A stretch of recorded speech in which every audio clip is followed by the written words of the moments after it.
mucha gente de cierta edad, mira, ¿cuántas veces no he venido al Cerrito del Carmen? Jóvenes, pues ya va a ser menos y demás. Tiene una historia que el licenciado Miguel Ángel Salero nos va a resumir, porque aquí cada metro pues la tiene definitivamente. ¿Qué le podemos compartir a la gente en Contacto Deportivo Gustavo Velázquez en YouTube, @Contacto Deportivo GT, sobre este sector, iglesia y demás emblemático de la capital? Bueno, fíjese que tiene una historia muy particular y hay una serie de datos que a veces nos sorprenden. En primer lugar, tenemos que ver la ubicación, porque en esta pequeña colina está esta ermita dedicada a Nuestra Señora del Carmen. Ahora vamos a ver el porqué de la ubicación. Allá por 1600, la ciudad de Guatemala se encontraba asentada en el Valle de Panchoy, hoy la antigua Guatemala. De ahí había un camino que se llamaba Camino Real del Golfo Dulce, que iba hacia el lago de Izabal, pero este camino cruzaba este valle, que luego se denominó Llano de la Virgen, y precisamente el punto de descanso de este camino era donde con el tiempo se levantó la parroquia de Nuestra Señora de la Asunción, llamada luego Parroquia Vieja. Entonces todas las personas que se movían para España o venían de allá pasaban por este lugar. Pero previamente, inmediatamente después de la conquista, después de 1524, estas tierras fueron entregadas a don Héctor de la Barreda, básicamente hacia lo que sería el nororiente de donde está la ermita del Carmen. Todavía ahí se llama hoy La Barreda. Ahí fue el primer lugar donde hubo ganado vacuno en Guatemala, que lo trajo don Héctor de la Barreda. Y este lugar está bañado por el río de las Vacas, que era cristalino, caudaloso y profundo, por lo cual la gente le empezó a llamar Las Vacas. Pero un poco más arriba, cerca de lo que es La Barreda, estaba un lugar llamado las Cuevas de la Leonera, o la Cueva de la Leonera. Aquí entendemos a qué se entiende por eso. Leoneras eran los espacios donde los ermitaños se refugiaban para llevar una vida precisamente ermitaña. Esto es lo que corresponde a Guatemala. Por el otro lado, en España vivía Santa Teresa de Jesús. Santa Teresa tenía un hermano, el capitán Cepeda y Ahumada, que había sido nombrado para cumplir una función de Estado Real en Guatemala. Ella se puso muy contenta que su hermano venía a las Indias, entonces preparó un regalito, una imagen de la Virgen. Sin embargo, el capitán ya no vino a Guatemala y ella se murió en 1582, pero quedó en la intención de las carmelitas allá en Ávila guardar la Virgen y en algún momento determinado mandarla a Guatemala. Fue así como a finales de 1500, ya por 1600, apareció un italiano llamado Juan Cors, que había hecho un viaje a Tierra Santa, que era el sueño de todo cristiano en aquella época. Regresó de su viaje a España y luego había manifestado el deseo de venir a Guatemala. Que no nos extrañe que en España este nombre sonaba. El propio Cervantes menciona Guatemala y Santa Teresa pues sabía de Guatemala. Entonces él manifiesta venir a Guatemala, llega esto a oído de las monjas, lo mandan a llamar a la portería y él acude.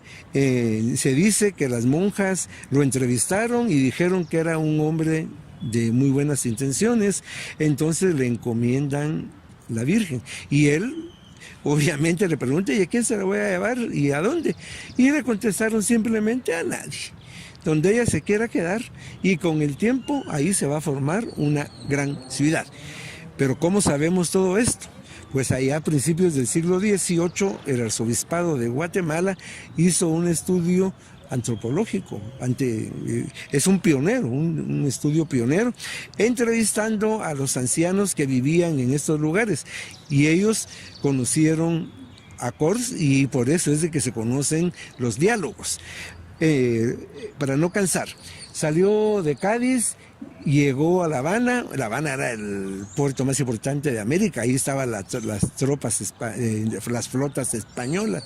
De ahí le costó mucho llegar al Reino de Guatemala. Llegó por Santo Tomás de Castilla, cruzó el río Dulce, el camino real del Golfo Dulce. Marco Polo. Fue un Marco Polo, pero al llegar al rincón de la Leonera, ahí se quedó, ya no quiso caminar la Virgen. Entonces encontró dos cuevas, una a la orilla del río, que era para la época seca, y una alta que todavía se conserva para en las épocas lluviosas, para que no fuera inundada por el río.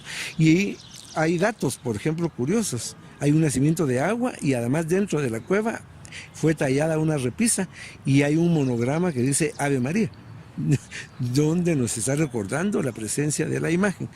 La gente de la comarca ya no quiso que la Virgen estuviera en la cueva.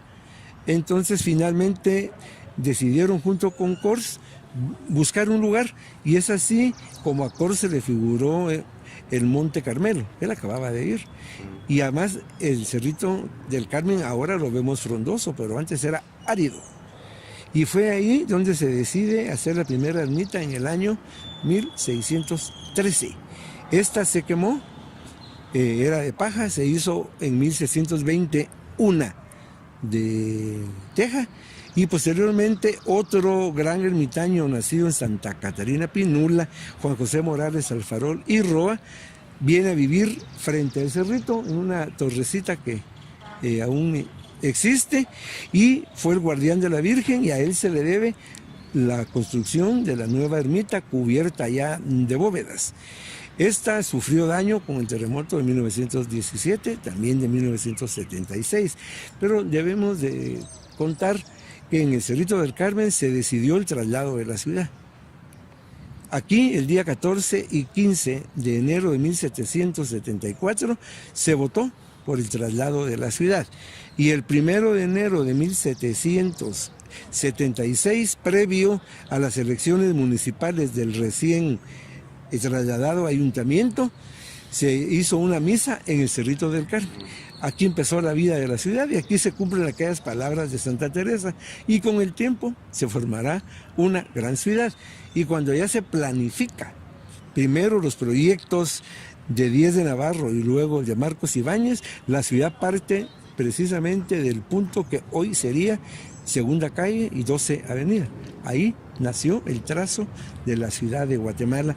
El Cerrito del Carmen pues es uno de los puntos icónicos de la ciudad, un área de paseo, mencionado por muchos escritores nacionales y extranjeros, incluyendo a José Martí, Enrique Gómez Carrillo, y también podemos mencionar como punto de partida del arte, dado por ejemplo que De Zucca, un gran pintor del siglo XIX, pinta una panorámica de la ciudad desde este emblemático lugar, y todos los fotógrafos, incluyendo a Edward Muybridge en 1875, no dejaron de venir al Cerrito del Carmen. Y para terminar, nos encontramos con una cruz, es obra del reconstructor del templo en 1925, Guido Albani. Es una cruz de concreto, tiene la fecha 1925 y conmemora el renacimiento del Cerro del Carmen. Y por cierto, hoy hay una fundación privada, Teoché, que en conjunto con la municipalidad le están dando mantenimiento al parque, y podemos ver la recuperación de los jardines, de los bienes patrimoniales como la Fuente de México, así como las distintas bancas. Y el Cerrito del Carmen es un centro de espiritualidad, pero también debemos de aprovecharlo para venir a recrearnos. Bueno, y cerramos en nuestro último minuto. Cuente a la gente así compacto, y ahí lo van a ver en la fotografía. Miguel Álvarez Arreo, encomendado de reconocer si es o no la imagen que había sido, lamentablemente, como ha ocurrido tantos, robada. Bueno, cuando se perdió la Virgen, y yo exclamé una frase a un medio de comunicación: se han robado el alma de la ciudad. Ahí se acuñó ese término porque fue la primera plana de un importante rotativo en la ciudad. Estuvimos muy tristes, pero nunca se perdió la esperanza de que esta imagen iba a aparecer. Y así fue.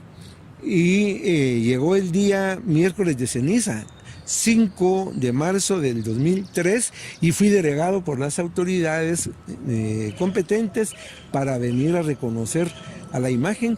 Y por supuesto, cuando la vimos que ella era, fue una alegría extraordinaria.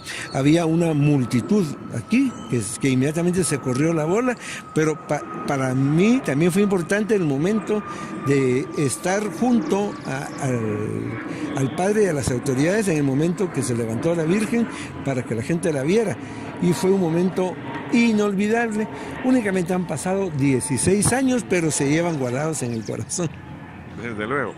Y ahí sonríe ahí José Pablo Trascama, porque son momentos que se da una vez. Y ese es un momento muy positivo porque se recuperó una imagen tan emblemática. En el resumen ustedes lo han captado.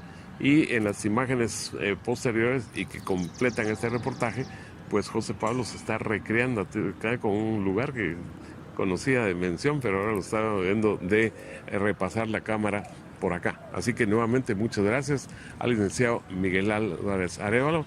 El libro de aquellos gruesos, abierto, conocimiento de todo lo que dice, lo agarra así sin pausas y demás, es definitivamente aquello contagiante y admirable escucharle. Así que continuamos.